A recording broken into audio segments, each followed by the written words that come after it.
Hi all, welcome to second part of SC900 exam cram. In the first part we already covered describe and concepts of security, compliance and identity which cover 5 to 10%. In this part we are going to cover describe the capabilities of Microsoft Identity and Access Management solution which is the 25 to 30%, very important topics in this.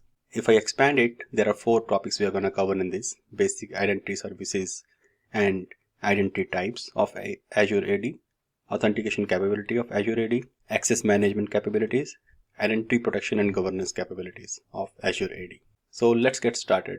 Just to remind you, on the top you can see on which main section we are. We are on the second part, and also on the left hand side it tells the subtopics of the main topic.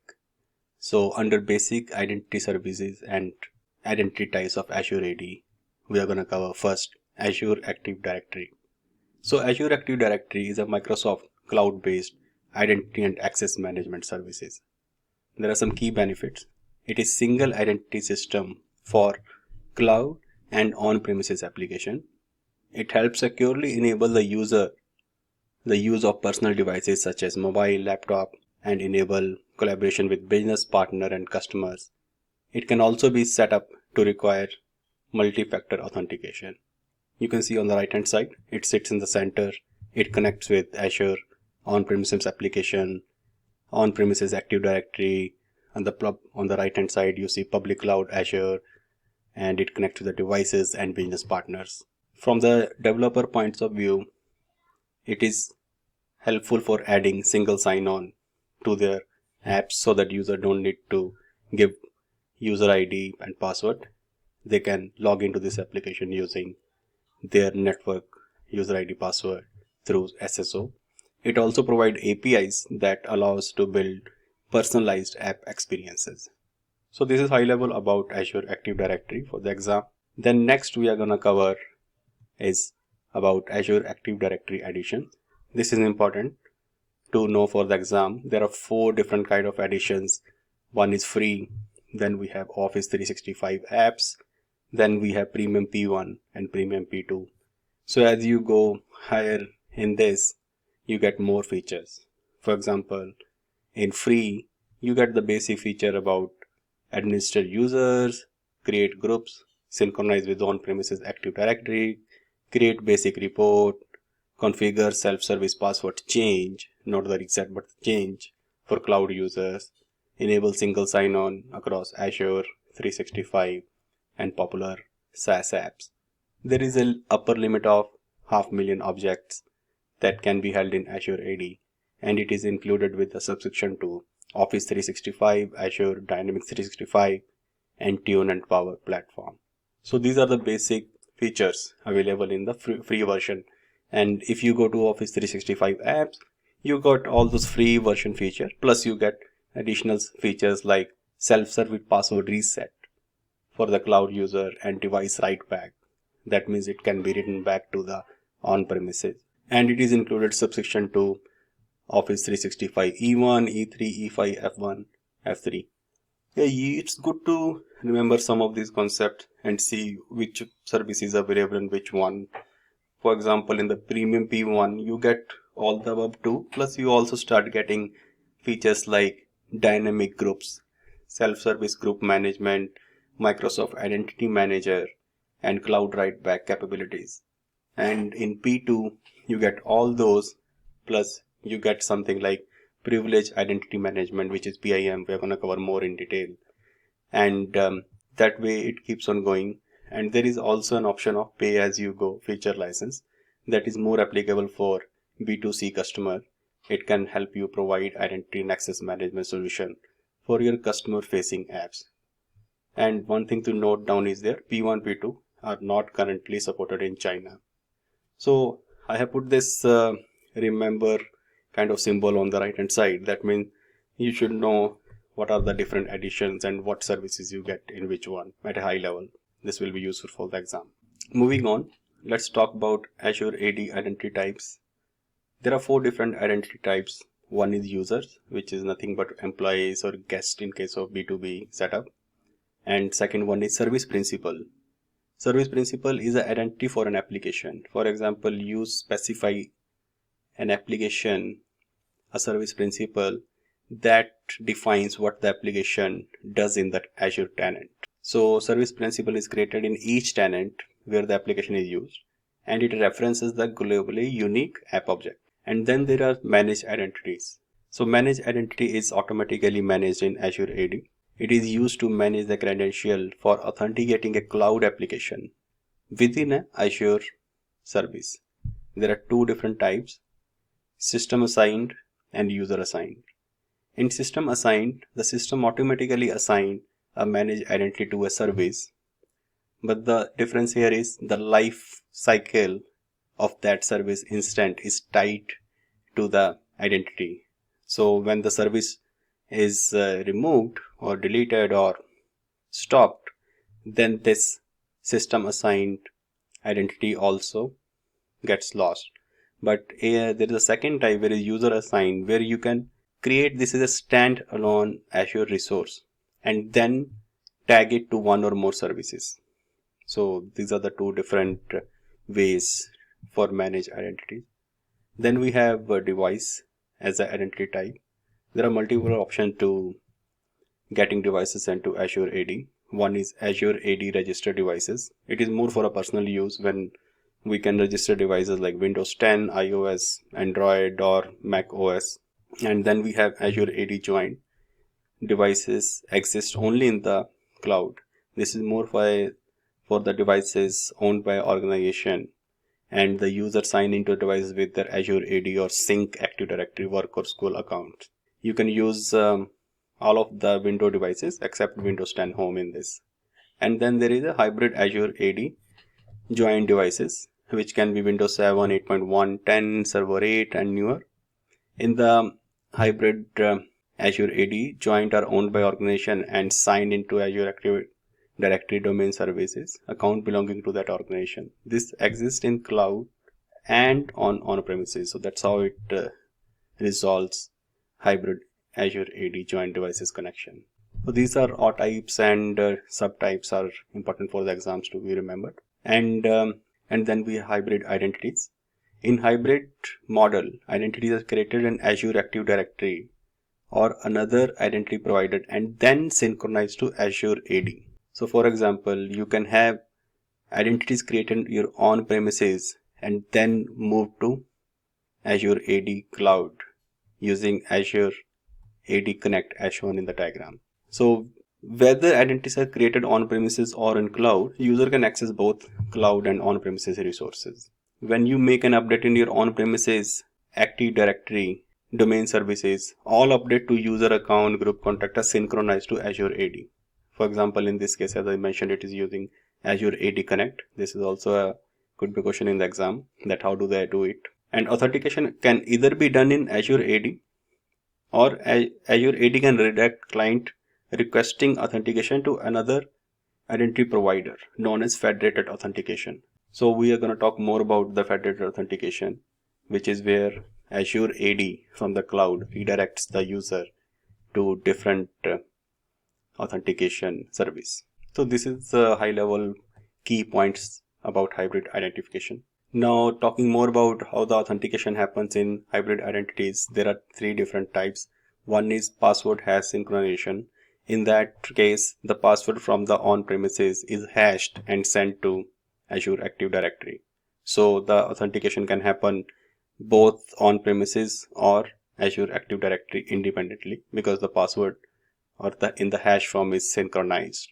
The second is pass-through authentication, where the authentication only happens on premises Active Directory. So in this case, even if user try to authenticate using Azure Active Directory on the cloud, it is sent to the software agent that runs on one or more premises services. The server validates the user directly on premises, which ensure that password validation does not happen in the cloud. And the third is federated authentication, where Azure AD hands off the authentication process to a separate trusted authentication system, which could be on-premises Active Directory federation system, or it could be another cloud-based federation system to validate the user password. So these are the three different ways in which authentication happens in hybrid identity. Now let's talk about external identities. So Azure AD support external identity providers like other Azure AD tenant, Facebook, Google, etc. So your customer, partner and other guest users can bring their own identities to sign in. There are two types of external identities: B2B, which is business to business, and B2C, which is business to customer.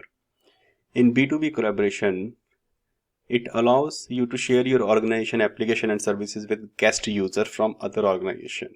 So what happens, it's an invitation and redemption process. Let's say you want some other organization user to work with you. You send them an invitation, which developer can customize the invitation using Azure AD business to business APIs. And then the user uses that invitation and creates an account. And that external users are managed in the same directory as employees, but they are typically marked as guest user. So this is the key difference between B2B and B2C. They are in the same directory as employees. Guest user can be managed added to the same group and so on. And with B2B, SSO to all Azure AD connected apps is supported. Now on the other side, on B2C access management, it's an identity management solution for customer and customer facing apps. So it's also known as CIAM, Customer Identity Access Mechanism. It allows external users to sign in to their preferred social, enterprise and local account identities to get signed into your application. For example, you allow user to use Google or Facebook to sign into your application. And in this case, external users are managed in Azure AD B2C directory, which is separated from employees and partner directory. So that's the difference, as I mentioned, between B2C and B2B. And in this case, SOS to customer owned apps within the Azure AD B2C tenant is also supported. So it's an authentication solution that you can customize with your brand so that it can blend with the web and mobile application. So a lot more customization is there. And just to note that these features are available in Premium P1 and P2 Azure AD Edition, and the pricing is based on monthly active users. So these are the key points about external identities. With this, we are done with the first topic. The next one is authentication capabilities of Azure AD. So under authentication capabilities, first we are going to cover self-service password reset in Azure AD. So it's a feature of Azure AD that allows user to change or reset their password without administration or help desk involvement. So key benefit for this is it increases security, cost efficiency, and it's faster. And which scenario you can use it: when there is a password change, password reset, or account unlock. And to use self-service password reset, user must be assigned to an AD license. The user should have enabled for SSPR, which is self-service password reset, by an administrator. And user should be registered with an authentication method they want to use. So 2 or more authentication methods are recommended in case one is unavailable. And what could be the authentication method? It's like mobile app notification, mobile app code, email, mobile phone, office phone, security question. And we use this day-to-day life, but for the exam, we should remember which one is available or not. And this also support password write back. That is, when a user resets their password using self-service password reset, it can also write back to the on-premises Active Directory. So with this password write back, then if the password is changed using SSPRS, and then it is written back on the local on-premises, then user can access on-premises devices and application without a delay. And email notification are sent when this thing happen, and this could be customized. And one thing to remember is all global admin would be notified when SSPR is used on an admin account. So that is a important feature of this. Next is password protection and management capabilities of Azure AD. So password protection is a feature of Azure AD that reduces the risk of users setting weak passwords. So what it does, it detects and blocks known weak passwords and their variants, and can also block other weak terms that are specific to your organization. To do this, Azure maintains two lists. One is global banned password list. It is a list of known weak passwords which is automatically updated and enforced by Microsoft. You cannot disable it. And it is a source from real world actual password spray attacks. So with the latest ongoing attacks, what are the weak passwords? So Microsoft keep on updating that list. And also it provides custom band password list also, which you can define based on your organization, based on your region, etc. You can define a custom list also, and that will be used in the password protection.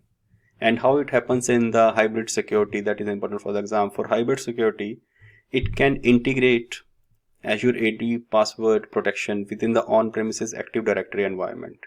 A component installed on the on-premises environment receives the global banned password list and custom password list policies from the Azure AD cloud, and a domain controller then use them to process password change events. So that's how it can be done both in cloud as well as on the on-premises. And this banned password lists are a feature of Azure AD Premium 1 and 2, so not available on lower editions. So next important topic is multi-factor authentication. This is also a feature which we use very frequently, and it is well supported by Azure. So if you see on the right hand side, it tells what is the bad to best way of authentication. Bad way to start with just a password. A good way is a password and a multi-factor authentication through SMS or voice. Better is password and multi-factor authentication through Microsoft Authenticator app or software token OTP or hardware token OTP. And the best way is suggested is a passwordless, which could be Microsoft Hello, Microsoft Authenticator, FIDO2 security keys. So we're going to cover more this in detail. So Microsoft application phone app allows you to securely verify your identity. It has use for two-factor or multi-factor authentication. It can also be used through biometric such as fingerprint or facial scan. And then there is a OAuth, which is open authentication. It's a standard that specifies how time-based one-time password codes are generated. It's implemented either in software or hardware to generate codes. So software OAuth tokens are typically applications such as Microsoft Authentication app or other authenticator app. Hardware tokens are typically with the secret key. The hardware token does a refresh of code every 30 to 60 seconds. Now, third one, as we discussed, the best one is passwordless authentication. It is based upon something you are rather than something you know. For example, a biometric facial scan in Windows Hello is an example of this. And passwordless authentication with Azure AD is particularly applicable for shared PCs where mobile phone isn't a viable option, but it could be a shared system which like a public kiosk or hospital team, etc. can use this. And then there is another feature which is called FIDO2. It's in Azure AD Preview. It is abbreviation for Fast Identity Online. It's an alliance that promotes open authentication standard, and it aims to reduce the reliance on the password as a form of authentication. Azure AD supports FIDO2, which is important to remember. It allows user to sign in with the external security keys, which could be a USB device, a lightning connector, a Bluetooth, or NFC. And the list keep on growing, but these are good for the exam. Now we talked about Windows Hello as a passwordless option. Let's see how it works. And Microsoft has this Windows Hello. It's an authentication feature built into Windows 10. It replaces password with a strong two-factor authentication on PC as well as mobile devices. Windows Hello lets user authenticate to Microsoft account, Active Directory account, Azure Active Directory account, and identity provider services or relying party services that support FIDO version 2. So Windows asks the user to set the one gesture, which could be a biometric such as fingerprint or a PIN. The key benefit for this is Windows stores PIN or biometric data securely on the local device. It does not leave the device. So it never sent to external device or server. That means there is no single collection point that an attacker might compromise because it stays on the device. There are two configurations of Windows Hello and Windows Hello for Business. Windows Hello for Business is much more secure than Windows Hello. So now again, Windows 10, why it is safer than a normal password? Again, because it is device specific. Without the hardware, the PIN is useless. And it is backed by a trusted platform module chip, which is very good for secure crypto processor used for cryptographic operation. and it has a lot of measures, so the chip cannot be tampered, and it is used for many modern laptops and computers. So that's how Microsoft thinks that Windows Hello is very much safer than using the traditional way of authentication. So with this, we are done with authentication capabilities of Azure AD. So the next topic is access management capabilities of Azure AD. So there are three top subtopics in this. We'll start with conditional access. So conditional access is a feature of Azure AD that provides an extra layer of security before allowing authenticated user to access data or other assets. So even after the user is authenticated, an extra layer of security is applied. Conditional access is implemented through policies that are created and managed in Azure AD. These policies analyzes signals including user, location, device, application, and risk to automate decision for authorizing access to resource in an app. So for example, even if a user is authenticated, it has a policy to see should it allow access or should it do some other action. For example, a user is generally there in US and but suddenly he is logging in from some other location, then based on that you can trigger a policy for MFA, etc., just to make sure it's the right user. The condition access policies might state that if a user belongs to a certain group, then they're required to provide multi-factor authentication to sign into the application, just like as we mentioned. So it uses multiple signals, as we covered, to control who, what, and where of the policies. So some of those signals are user or group member. So it could be trigger for specific user or group. For example, all the admin roles. It could be a named location information. For example, if the user is logging in from an IP address range, or even for a location wise, like for an entire country IP range, administrator can opt to block or allow traffic. It could be device wise, which device user is logging. It could be application specific. It could be real-time sign-in risk identification signal. It is generally from Azure AD Identity Protection, which allow conditional access to identify risk in sign-in behavior. It could be based on cloud app or action, or it could be user risk. A user risk is something to see if the user is already compromised. So based on user risk, it can try to control it. Now access control. So let's say once the signals are access controls, so when the conditional access policy has been applied, an informed decision is reached or whether to grant access, block access, or require extra verification. Some decisions are block access, grant access, or it can require one or more additional conditions to be met before granting access. For example, require multi-factor authentication. Or it could be a limited experience itself. It can allow user to log in, but it can say, okay, you will have limited experience with specific cloud application. For example, it cannot allow user to copy, cut, print sensitive documents. Those kind of limited experience can also be provided. The point to remember is conditional access policies can be targeted to a member of specific group or guest.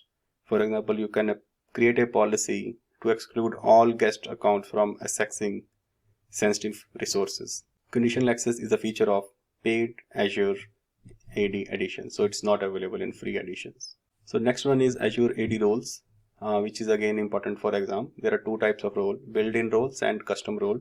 Built-in role are predefined roles like global administrator, user administrator, billing administrator, etc. There are a long list. And custom role is where it allows you to customize the role, which is a two-step process. One, you first create a custom role definition, and then in that you put a collection of permissions from a preset list. These permissions are same as one used in build role, but you can pick and choose which one you want. And then you create role assignment from that to the user.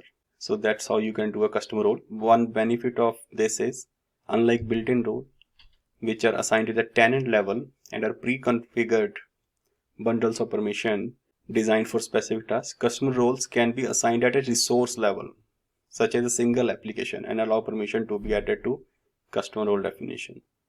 And on the negative side, custom role require you Azure AD Premium P1 or P2 licenses, then only you can do it. Other thing to remember here is RBAC, which is a role-based access control. So when you use Azure AD built-in or custom roles as a form of authentication, then that is known as RBAC, as a control access to Azure AD resources. One tip here is only grant the access user need. It is best practices and more secure to grant user the least privilege to get their work done. So these are the key points to be remembered for the exam. So with this, we are done with access mechanism capabilities of Azure AD. The next topic is, which is last one in this second section, is identity protection and governance capabilities of Azure AD. So identity governance, it is about balancing identity security with user productivity in a way that can be justified and audited. There are three capabilities in Azure AD: govern the identity lifecycle, govern access lifecycle, secure privileged access for administrator. So first one is govern the identity lifecycle. So this is about managing user identity lifecycle when they join, move, or leave the organization. This is called join, move, and leave process. So what does that mean is when an individual first joins the organization, a new digital identity is created if it is not there already. And when the user moves within the organization, then the identity is adjusted accordingly. And when the user leaves the organization, access may need to be removed and the identity might no longer be needed other than for audit purposes. So on the right hand side, this is how it is shown. The first job role is joins, second job role is move when it moves within the organization, identity and access is changed, and let's say for retire, it leaves, the identity and access is removed. And Azure AD provides integration with HR system. So with the premium edition, it offers integration with cloud-based HR system, for example Workday, where you manage when a user joins or moves within the organization. So it can be integrated with the Azure AD, so that based upon the user, department, and joining, the Azure AD is synchronized. Same can be done for on-premises HR system such as SAP, SCM, Oracle E-Business, etc., which is using Microsoft Identity Management as part of the Azure AD Premium. Access lifecycle is a process of managing access through the user organization life. So organization can automate the access lifecycle process through technology such as dynamic groups, so that when user is given added to different groups, accordingly the access is also changed automatically. Then third identity ability is privileged access lifecycle. So under this, when an employee, vendor, or contractor are assigned administrative rights, it is specific to administrator rights, they should be governed, processed because of their potential for misuse. In Azure AD, we have PIM, Privileged Identity Management. It provides extra control tailored to secure access right. It helps minimize the number of people who have access to resources across Azure AD, Azure, and other Microsoft online services. Also, it provides a comprehensive set of governance control to help secure the company resources. PIM is a feature of Azure AD Premium P2. You should remember this for the exam. Now we're going to talk about next one, which is entitlement management. So what is entitlement? Is a name set of access rights to a set of resources that user can be granted access to either implicitly or explicitly through a request and approval process. For example, when a new team member joins your team, they need access to a lot of different systems. That is where entitlement management comes into picture. So it's an identity governance feature that enable organization to manage identity and lifecycle at a scale. It automates access request workflow, access assignment, reviews, and expiration. It uses access packages to manage access to resources. So it includes following capabilities. Delegate the creation of access packages to non-administrators. So non-administrators can create access packages which list down for what kind of user, what kind of access should be there. So that package can directly be assigned to a new user. And about managing external user, when a user who isn't in your organization directory requests access and is approved, then automatically invite to your directory and assign access. When their access expires, if they have no other access package assignment, then B2B account in your directory can be automatically removed. Again, entitlement management is a feature of AD Premium P2. And then we have Azure AD Access Reviews. Access reviews are generally done in organization periodically to ensure that the right people have right access to the resources. These are helpful when you have too many users in privileged roles such as global administrator. When automation isn't possible, such as HR data isn't in the Azure AD, you want to control business critical data access. Your governance policies require periodic reviews of access permission. So these are good to be remembered when it is applicable. Access reviews can be created through Azure AD Access Review or Azure AD PIM, and it could be used to review and manage access for both users and guests. It's not only for local user, even guests are covered in that. Admin who create access review can track progress as the reviewer complete their process. But while the review is in progress, no right access can be changed. But however, you can stop the review before it reaches its scheduled end. But when the review is completed, it can be set to manual or auto apply changes to remove access for a group membership or application assignment, except for dynamic groups or a group that originate on premises. On those cases, the changes must be applied directly to the group. Access reviews are feature of Azure AD Premium P2 again. So PIM is a service in Azure AD that enable you to manage, control, monitor access to important resources in your organization. These include resources in Azure AD, Azure and other Microsoft online services such as Microsoft 365 or Intune. It requires justification to understand why user wants permission and enforces MFA to activate any role. PIM is just in time. It provides access only when needed. It is time bound. It has a start and end date of the access. It is approval based. So this access has to be approved. It is visible. It sends notification when privilege roles are elevated. It's auditable. There are good amount of reports that can be downloaded. PIM is a feature of again Azure AD Premium P2. Let's talk about Azure Identity Protection. It is very interesting and important for the exam. It is a tool that allows organization to accomplish 3 key tasks: automate the detection and remediation of identity-based risk, investigate risk, export risk data to third parties. So how Microsoft does that? Microsoft analyzes 6.5 trillion signals per day to identify potential threats. It can also calculate the sign-in risk and the user identity risk. So what is sign-in risk? Sign-in risk is the probability that it wasn't performed by the user and uses the following signal to calculate the risk.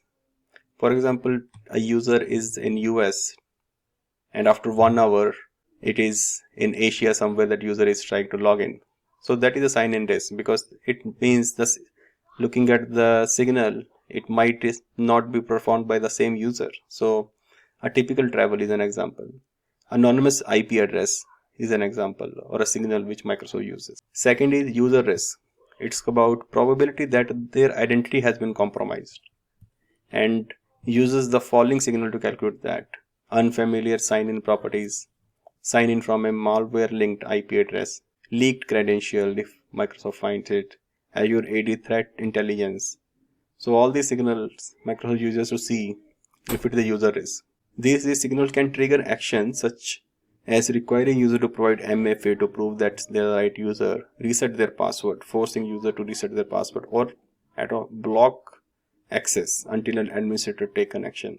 And it also provides good amount of reports for investigation. These reports are list of risky user, risky sign-in, and risk. So after completing an investigation, admin will want to take action to remediate the risk and unblock users. Organization can enable automated remediation using their risk policies. So that option is also there. So this is about Azure Identity Protection, and Identity Protection is a feature of again Azure AD Premium P2 version. So with this, we are done with the final topic also in this section 2, which is Identity Protection and Governance capabilities of Azure AD. So we are done with the part 2 in this. Look the link in description for other parts, and if you want to know the basics for this exam, that is covered in part 1. So good luck for the exam. Thank you.